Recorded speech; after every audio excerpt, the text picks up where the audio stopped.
আমি জানি সংসারের হাল এরকমই হবে। বাড়ির কর্তা যদি সারাক্ষণ ছাইপাশ নিয়ে মেতে থাকে তাহলে ঘরের আর দোষ কি? বললাম বাজারে যাও, সামনে ছেলেটার পরীক্ষা, কানে গেলে তো হুঁশ থাকবে। আমি ভেবে পাই না সংসার চলবে কি করে।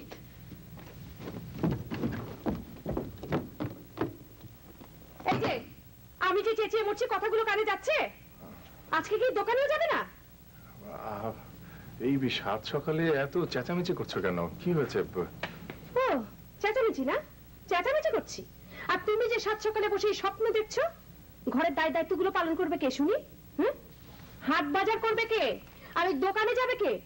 তারপর ছেলে মেয়েদের পড়ালেখার দায়িত্ব কি সেটা আমাকেই দেখতে হবে? আমি তো একদম ভুলেই গেছি। আসলে হয়েছে কি, ওই কাজের নেশায় একদম কোনো কিছু আমার খেয়াল ছিল না। দাদা দাদা আমাকে নাস্তা দাও, ওই খেয়ে দোকানে যাই। বাজারে তো যেতে হবে। আচ্ছা রমিজ কি আছে? রমিজ খোকনের সাথে অনেক আগেই চলে গেছে। আর নতুনও তোমার সামনে দিয়ে পাশে পাশের মেয়েটার সাথে স্কুলে চলে গেছে এতক্ষণে। ও চলে গেছে। এবার নাস্তা করে আমাকে একটু ধন্য করো। আর সকাল থেকে 4 পেয়ালা চা খেয়েছো, আর চা দিতে পারবো না। এসো নাস্তা করতে। 4 পেয়ালা চা খেয়ে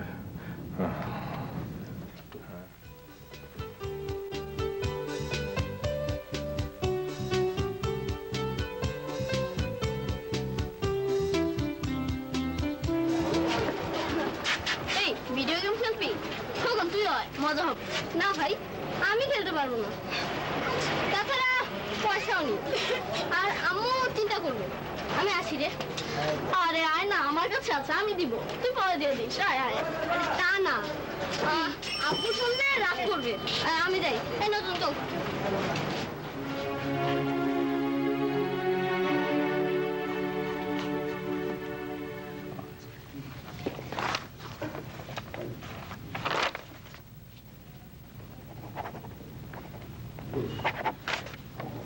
সাউন্ড সাহেব, এই লেখাটা একটু কম্পোজ করতে দিয়ে দিন। হ্যাঁ,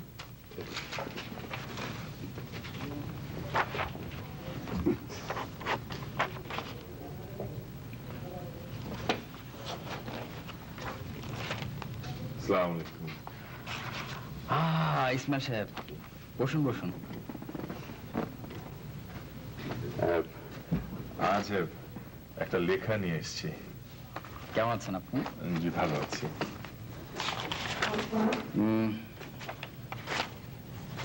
আপনার লেখাগুলো কিন্তু বেশ ভালো হচ্ছে। আমরা পাঠকদের অনেক চিঠি পাচ্ছি। আপনার লেখার মধ্যে আমাদের দেশ, ঐতিহ্য এগুলো যেভাবে সুন্দর করে ফুটে ওঠে। আপনি লেখা ছাড়বেন না, চালিয়ে যান, ধারাবাহিকভাবে লিখুন, কোনো অসুবিধা নেই। দেখুন, আমি তো আপনাদের মতো এত বড় লেখক নই, কিন্তু পড়াশোনা করার নেশা আমি ছাড়তে পারি না।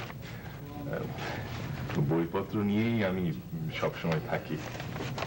এসব বিষয়ে জানার জন্য আমি নানা জায়গায় নানা মানুষের কাছে ছুটে যাই। আপনার লেখা পড়লে কিন্তু বোঝা যায় যে আপনি অনেক শ্রম দিয়ে লেখাটা লিখেন। আমি আজ তাহলে উঠি। সামনের সপ্তাহে আমি আরেকটা লেখা নিয়ে আসবো। অবশ্যই অবশ্যই, আপনি লেখা বন্ধ করবেন না। আচ্ছা জি, আসি। আসসালামু আলাইকুম।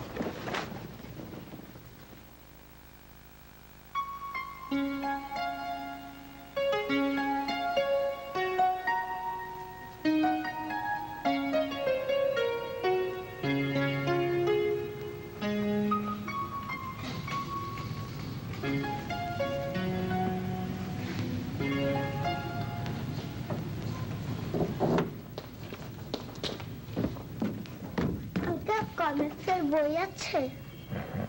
হ্যাঁ মা, আছে। রমেশ, দেখ তো ওদিকে কমিক্সের বই আছে, ওগুলো দে তো। তুমি কমিক্স ভালোবাসো? হ্যাঁ। তোমরা পুরনো দিনের গল্প পড়বে, হ্যাঁ, বড় বড় লেখকদের গল্প পড়বে। ওনারা তোমাদেরকে নিয়ে অনেক মজার মজার কথা লিখেছেন। সব পড়বে আর মনে রাখবে, ঠিক আছে মা? ঠিক আছে আঙ্কেল, আমাকে এই বইটা দেন। এটা নিবে? হ্যাঁ। রমেশ, ওটা ওকে দিয়ে দে।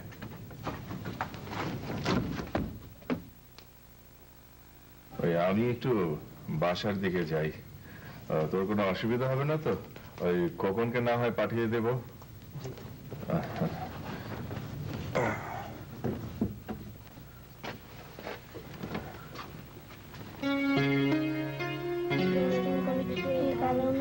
জোরে জোরে পড়াশোনা যায় না কেন?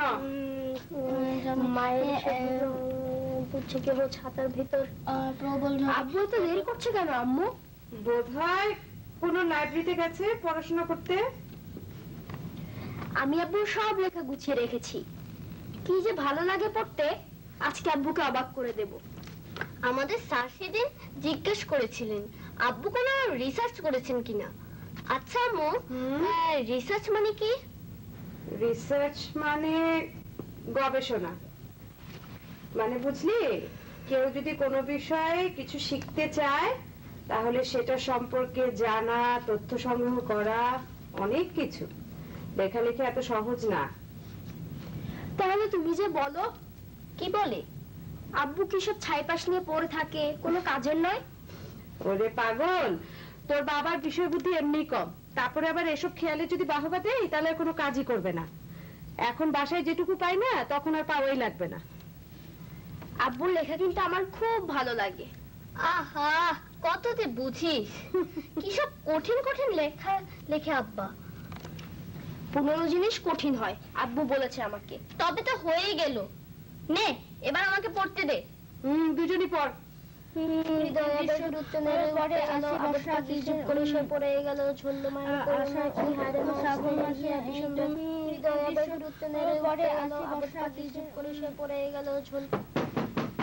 ডাক্তারকে এলো?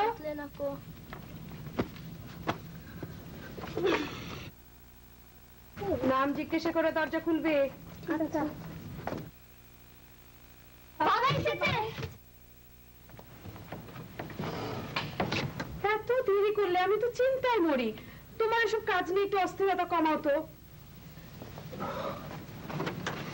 আর বলো না, আসার পথে রিক্সা আটকে কতগুলো ছেলে আমার মানি ব্যাগটা নিয়ে গেল। সে কি? কি বলো? কিছু করেনি তো তোমাকে? তুমি যে কি করো না। দাঁড়াও,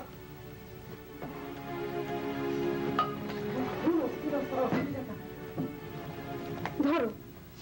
তুমি কি অদ্ভুত মানুষ বলো তো? কি পাগল তুমি? কি যে করি না তোমাকে নিয়ে। বাবা, ওরা কি ছুরি টুরি ধরেছিল? না বাবা, তা নয়। আসলে ওরা আমাকে ভয় দেখিয়ে বলল ঝটপট যা কিছু আছে দিয়ে দেন। আমি ওদের অনেক বুঝিয়েছি। আমি বললাম আমি সামান্য লেখক মানুষ, আমার কাছে এত বেশি টাকা পয়সা নেই। তো বলল ওতেই চলবে বলে আমার ঘড়িটা নিয়ে নিল। মানুষের ব্যবহার বড্ড খারাপ হয়ে গেছে। ভদ্রতা বোধের বিন্দুমাত্র লেশ নেই সালেহা। আমি হলে ওদের এক ঘুষিতে নাক ফাটিয়ে দিতাম। তুই তো যা ভীতু, তুই আবার ঘুষি মারবি? থামবি তোরা? একজন তো বীরত্ব দেখে বাড়ি ফিরেছেন, সেই যথেষ্ট। রাত হয়েছে, তোরা ঘুমিয়ে পড়। আর তুমি হাত মুখ ধুয়ে এসে আমি খাবার দিচ্ছি। আর খোকন, বাবাকে তোয়ালেটে এগিয়ে দে।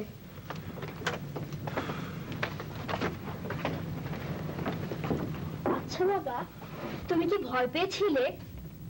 তুমি পুলিশ ডাকোনি কেন? ওদের তুমি বললে না কেন যে তুমি লেখক? সব মানুষের কথাই তো লেখো। ঠিকই বলেছিস রে। আমি হয়তো তোর মতো সুন্দর করে ওদের বুঝিয়ে বলতে পারিনি। যা বাবা, রাত হয়েছে, ঘুমিয়ে পড়বে। যা।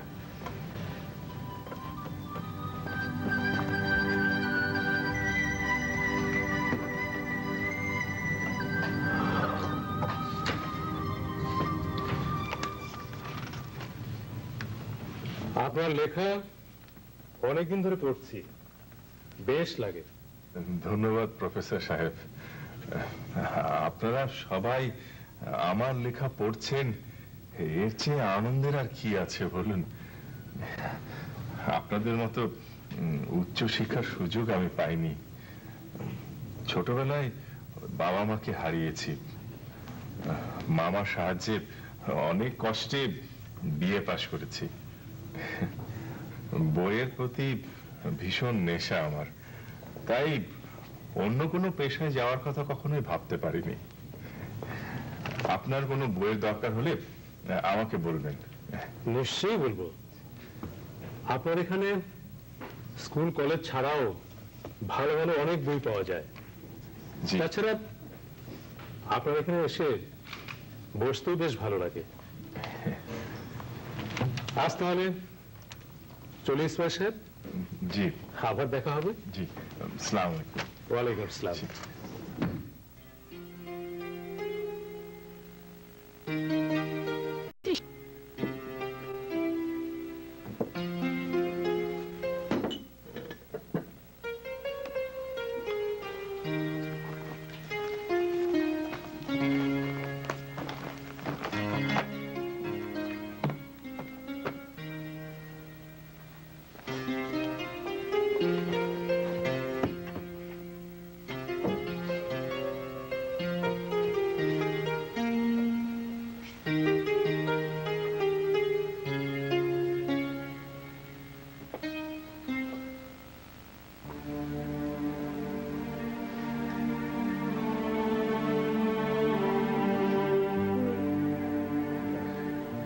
কি আশ্চর্য,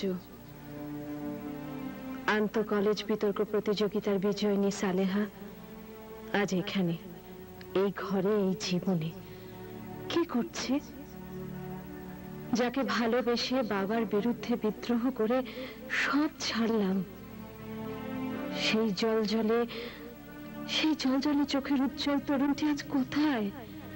সে কি নিভে গেছে? না, সে আজ ইতিহাস খুঁজছে নাকি পালিয়ে বেড়াচ্ছে জীবন থেকে? না না না, ইসমাইল পালিয়ে বেড়াচ্ছে না। ও একটা পথ খুঁজে নিয়েছে, জীবনের গভীরতার কাছে যাবার পথ। আমি হেরে গেছি। আমি ঘর গড়ব বলে অহংকার করেছিলাম, বিরাট জীবন ধরে রাখবো বলে স্বপ্ন দেখেছিলাম। কখন যেন সব ভুলে ইসমাইল আর জীবনকে নিজের জীবন ভেবে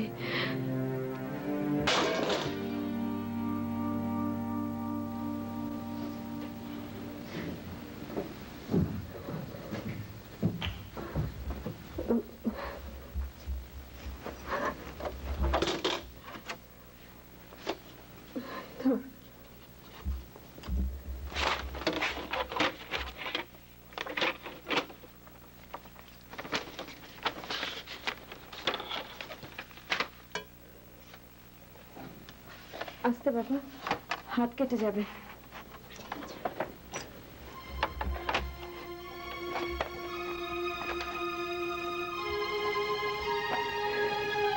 ফ্রেমটা একটু ঠিক করে নিয়ে আসিস।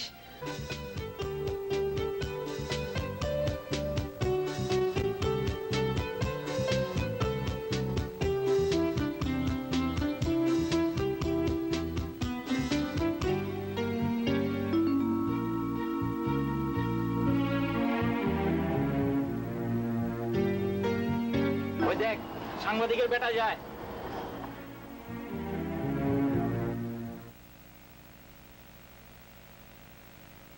বাবা বাবা, আমি ফার্স্ট হয়েছি আর ভাইয়া সেকেন্ড হয়েছে। সালেহা, সালেহা, এসো এসো এসো এসো, দেখে যাও। সালেহা, সালেহা, আমাদের নোটন ফার্স্ট হয়েছে আর খোকন সেকেন্ড হয়েছে। কি বাবা আমার, আজ আমরা চাইনিজ খাবো। যা, তোরা বরং দোকানে গিয়ে একটু মিষ্টি নিয়ে আয়, আর রমেশকে নিয়ে যা সাথে। ও না না না, রমেশকে নেবার দরকার নেই, ও আবার দোকানে বসে সব মিষ্টি খেয়ে নেবে, তাই না? আর বাবা, আমরা বরং চাইনিজে যাব না, হ্যাঁ? আমরা চিড়িয়াখানা অথবা নব থিয়েটারে যাব। খুব চমৎকার হবে। দারুণ হয়। যা মিষ্টি নিয়ে।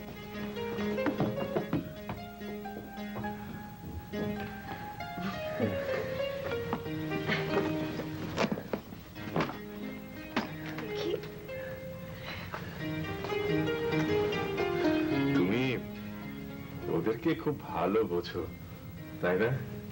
এ কথার মানে? এই যে তোমার কথা ওরা খুব শুনে, মন দিয়ে লেখাপড়া করে। আমাদের ছেলেরা ভালো মতো মানুষ হয়ে উঠুক, এটাই তো আমরা চাই, তাই না? হ্যাঁ, ওরা খুব মন দিয়ে লেখাপড়া করছে। হ্যাঁ, তা করছে, কিন্তু এই যে এই বাড়ি, এখানকার পরিবেশ একঘেয়ে। ওদের দিকে তাকিয়ে দেখো, কত বড় বড় বাড়ি হয়েছে, কত সুযোগ সুবিধা। শোনো না, আমি না ওই জসিম ভাইয়ের সাথে কথা বলেছি। উনি বলেছেন আমাদের এই বাড়ির পজিশন নাকি খুব ভালো, যদি ডেভেলপারকে দিয়ে দাও অনেকগুলো ফ্ল্যাট পাওয়া যাবে। ওই রিনি ভাবিও বললেন ওনারা নাকি 7টা ফ্ল্যাট পেয়েছেন। তোমার সব ভালো, কিন্তু এই হঠাৎ হঠাৎ লাফিয়ে ওঠাটা আমি বুঝতে পারি না। আমি কিছুতেই বাড়ি ছাড়বো না, কিছুতেই না। আমি এই নিয়ে আর কোনো কথা বলবো না, প্লিজ। আচ্ছা, কথা বলবে না, ঠিক আছে বলো না, কিন্তু এই যে এই সংসার কিভাবে চলে সেই খবর তুমি রাখো? হ্যাঁ, ছেলেদের স্কুলে পড়ানোর খরচ, টিচারের খরচ, লেখাপড়ার খরচ, সেগুলো কোথা থেকে আসে, কিভাবে চালায়, একটা খবর তুমি রাখো? দুনিয়ার তো কোনো খবরই তুমি রাখো না, ভবিষ্যতের কথাও ভাবো না। আমি আর পাচ্ছি না ইসমাইল।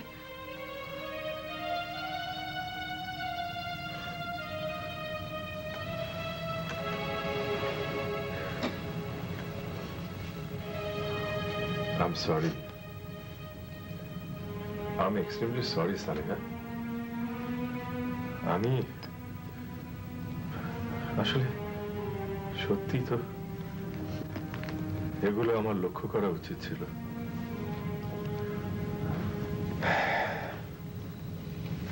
ঠিক আছে, তুমি মন খারাপ করো না, দেখি কি করা যায়। আর তুমি চিন্তা করো না, এখন থেকে আমি ওদেরকে দেখাশোনা করব। ওদের বাবা, কি রে নতুন? ওই ছেলেরা আমার কাছ থেকে মিষ্টি বাক্স কেড়ে নিয়েছে।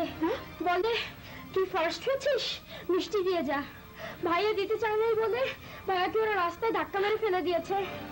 কি এত বড় সাহস? এটা মগের মুল্লুক নাকি? হ্যাঁ, আমি এক্ষুনি থানায় যাবো। সালে আমার মানিব্যাগটা নিয়ে এসো তো। চল নতুন। তুমি কোথাও যাবে না, তুমি থামবে। কি বলছো সালে তুমি? কি বলবো? তুমি সারাক্ষণ তোমার কাজ নিয়ে এত ব্যস্ত থাকো, তোমাকে তো কিছুই বলা হয় না। পাড়ার এই ছেলেগুলো, মানে এই ছেলেগুলোর দলটা এলাকার সবাইকে খুব জ্বালাতন করে, সবার উপর খুব জুলুমও করে। আমাদের দোকান থেকে যখন তখন যা ইচ্ছা তাই নিয়ে যাচ্ছে, পয়সা দিচ্ছে না।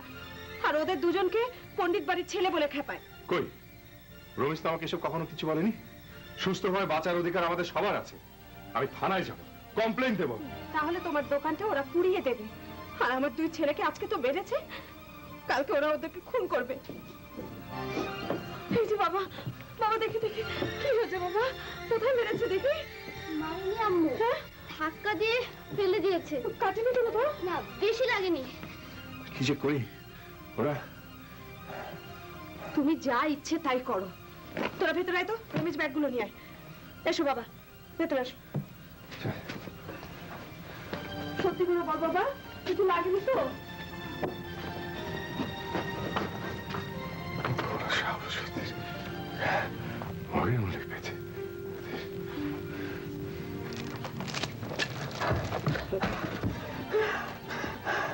রমেশ ভাই, ভাইয়েরা আমার কাছ থেকে পয়সা কেড়ে নিয়েছে। মা বলেছিল রুটি নিয়ে যেতে, এখন কি করব? তোমাকে না একা আসতে নিষেধ করেছি ভাইয়া।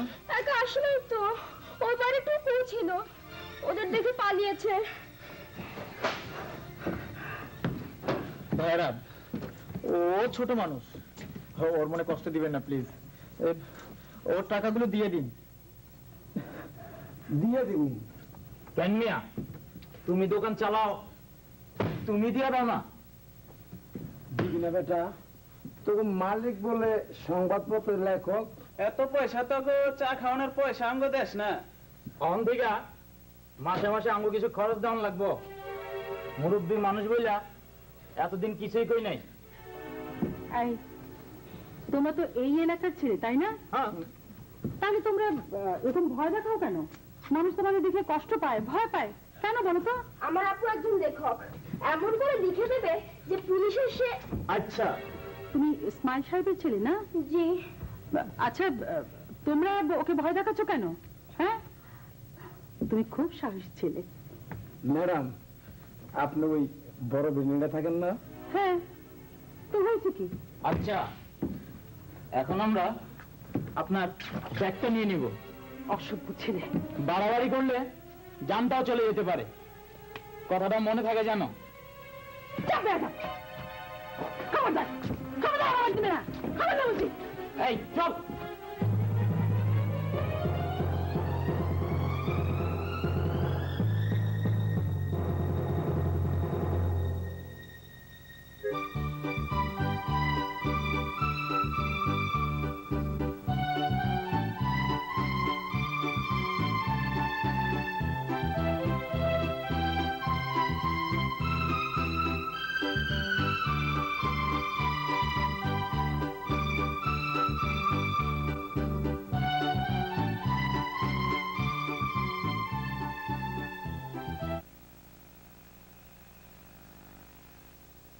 নতুন দেখ তো বাবা, ওখানে মরা পাতা থাকলে ছিঁড়ে ফেল।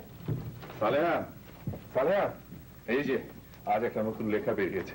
এই লেখাটার পেছনে আমার অনেক পরিশ্রম ছিল, বুঝলে? আমি তোমাকে একটু পড়ে শোনাই। নৃপেন ছিল বলদার জমিদারদের একমাত্র ছেলে। তাকেই গুপ্ত হত্যা করা হয় তার নিজের কক্ষে। বাগানে ঘুরে বেড়াতো পোষা অ্যালসেসিয়ান কুকুরগুলো। তারা কোনো শব্দ করেনি, অর্থাৎ হত্যাকারী ছিল ভেতরেরই পরিচিত কেউ। প্রকৃতপক্ষে বিমাতার ষড়যন্ত্রই ছিল এই হত্যার কারণ। নরেন্দ্র নারায়ণের ফুলে ফলে শোভিত স্বর্গীয় বাগানে ছিটকে এলো মৃত্যুর রক্তস্রোত। তার সমাধি বলদার বাগানেই রয়েছে। পিতা নরেন্দ্র নারায়ণ লিখেছেন, "Cruel destiny torn you away from us and left us to mourn ever with tears." কি নির্মম, কি করুণ, তাই না?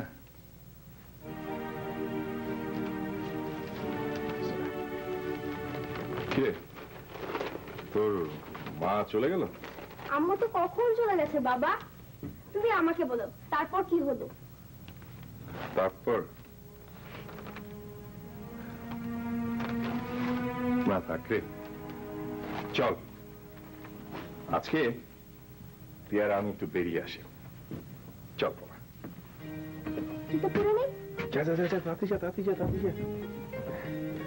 সালেহা, আমি নটনকে নিয়ে একটু বাইরে যাচ্ছি, কিছুক্ষণ পরেই চলে আসবো। নটন বাবা, আয়। আয়।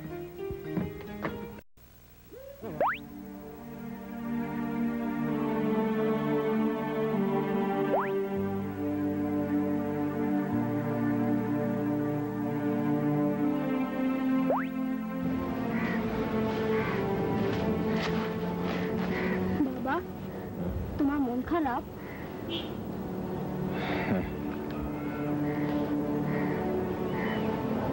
আমি খুব সাধারণ মানুষ, বুঝলি বাবা। মানুষের কত সীমাবদ্ধতা, সংসারের কাছে আমাদের কত ঋণ, অথচ জীবনকে স্পর্শ করবার, গভীরে যাবার যে বড় আকাঙ্ক্ষা, তা বড় কষ্ট রে বাবা। তোর মার বড় কষ্ট রে।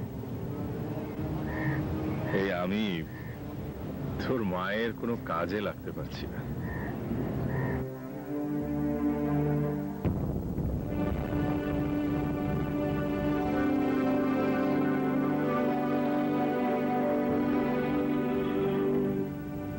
আমাকে আকাশ স্পর্শ করতে দাও, আমাকে আকাশ স্পর্শ করতে দাও। বাবা আমি বলবো, আকাশ আমার কাছে এসো, এসো আকাশ আমার কাছে এসো, আকাশ আমার কাছে এসো, এসো আকাশ, আকাশ আমার কাছে এসো, এসো আকাশ আমার কাছে এসো, আকাশ এসো আমার কাছে, আকাশ।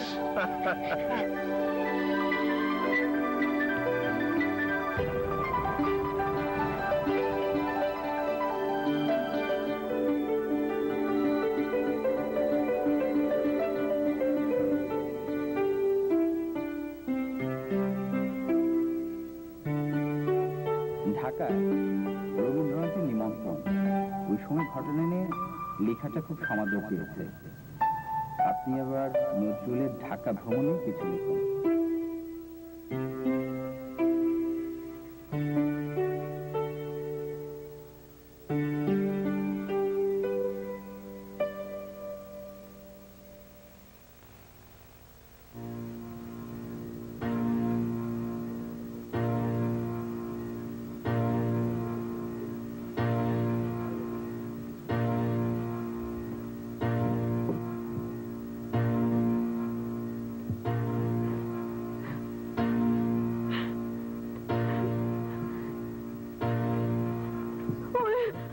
ওগো শুনছো, আমার নটনকে ওরা ধরে নিয়ে গেছে, ওকে যেখান থেকে ধরে নিয়ে গেছে? ফেলবে ওরা। তাহলে আবার ধরুন, আবার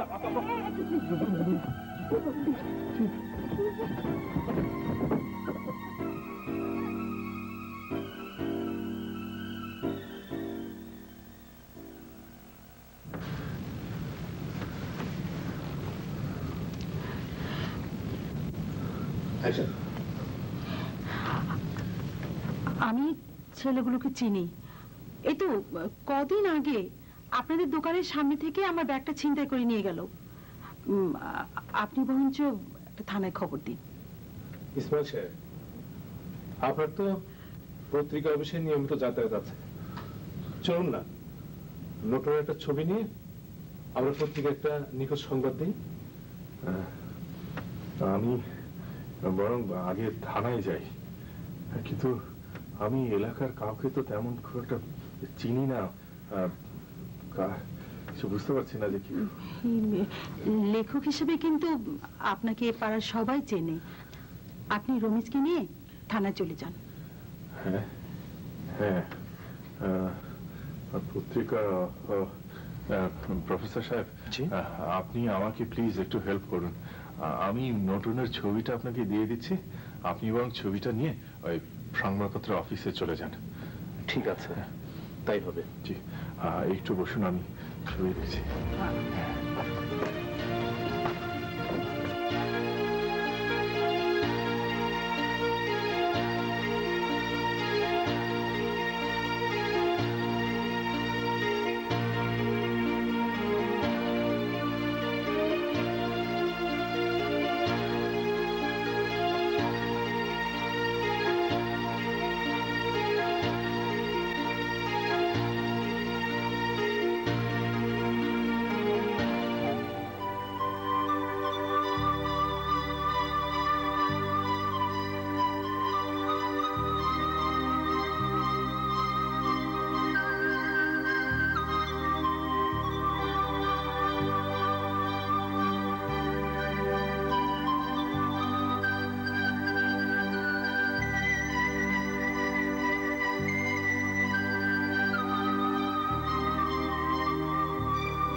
ভয় পেয়েছিলে, তুমি পুলিশ ডাকোনি কেন? ওদের তুমি বললে না কেন যে তুমি লেখক? সব মানুষের কথাই তো লেখো। ঠিকই বলেছিস রে, আমি হয়তো তোর মতো সুন্দর করে ওদের বুঝিয়ে বলতে পারিনি।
এসো আকাশ, আকাশ আমার কাছে এসো, এসো আকাশ আমার কাছে এসো, আকাশ এসো আমার কাছে, আকাশ।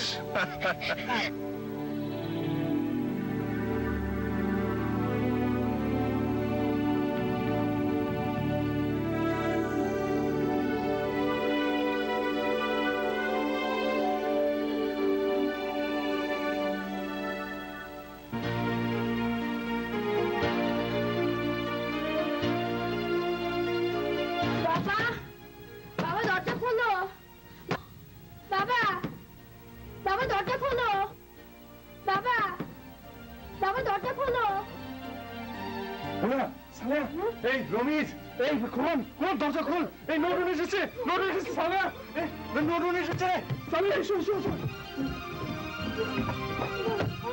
নরুন নরুন নরুন, বাবা বাবা বাবা, নরুন বাবা, পানি এবার নরুন নরুন, চলো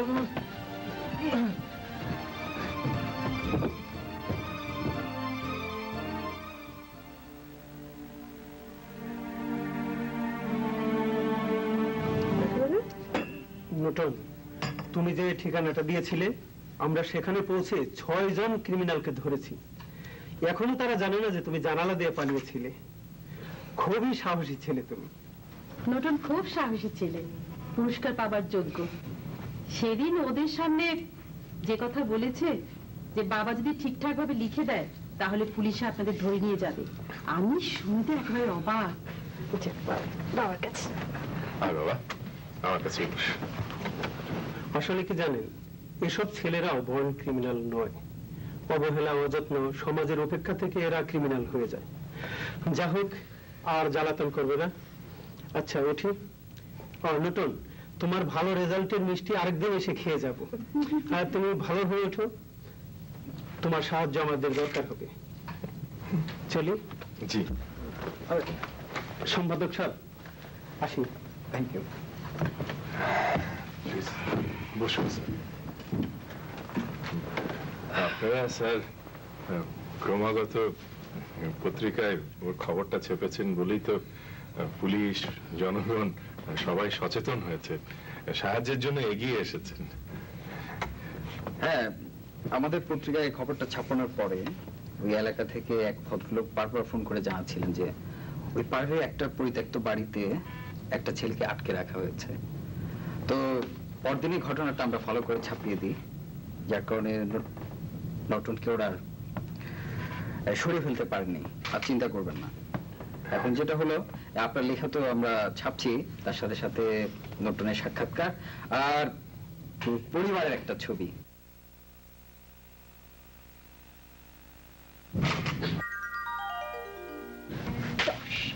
20, 30, 40, 50, 60, 70, 80, 90, 100,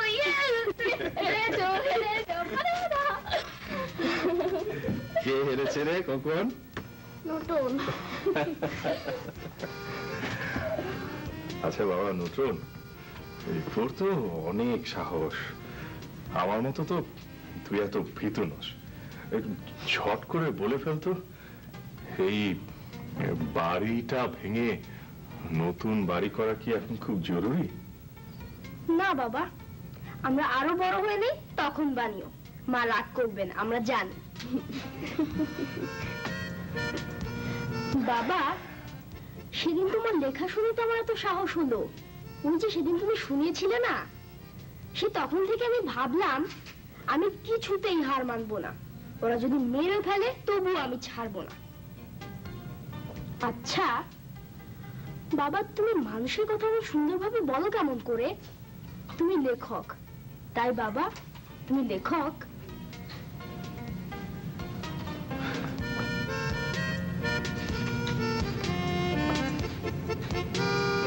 না রে বাবা, আমি লেখক নই, কিছু নই। আমি শুধু তোদের বাবা